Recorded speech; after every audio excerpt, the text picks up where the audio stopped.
జూబ్లీహిల్స్ ఉప ఎన్నికల్లో కాంగ్రెస్ పార్టీ భారీ విజయాన్ని సాధించింది. ఈ విజయాన్ని హర్షిస్తూ నాచారం చౌరస్తాలో కాంగ్రెస్ పార్టీ నాయకులు కార్యకర్తలు సంబరాలు చేసుకున్నారు. బాణాసంచా కాల్చి మిఠాయిలు పంచుకుని ఘనంగా సంబరాలు జరుపుకున్నారు. ప్రజల సంపూర్ణ మద్దతుతో భవిష్యత్తులో కాంగ్రెస్ పార్టీ మరిన్ని విజయాలు సాధిస్తుందని ఐఎన్టీయూసీ జిల్లా అధ్యక్షుడు ప్రకాష్ రెడ్డి ధీమా వ్యక్తం చేశారు. ప్రతిపక్షం పార్టీలైన టీఆర్ఎస్ లకు మా రేవంత్ రెడ్డి గారు ప్రజలకు ఏం మేలు చేశాడు, ఇచ్చిన మాటలు ఎంతవరకు నిలుపుకున్నారని చెప్పబోయేట్టు పడింది. నియోజకవర్గం ఎలక్షన్ చెప్పింది. ప్రజలు ఈ రోజు అత్యధిక మెజార్టీతో మా నవీన్ యాదవ్ గారిని గెలిపించినారంటే సామాన్య మాటలు కాదు.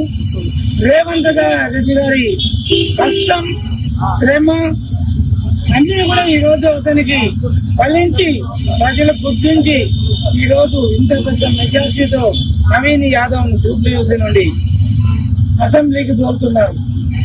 ఇది టీఆర్ఎస్ గుర్తించుకోవాలి.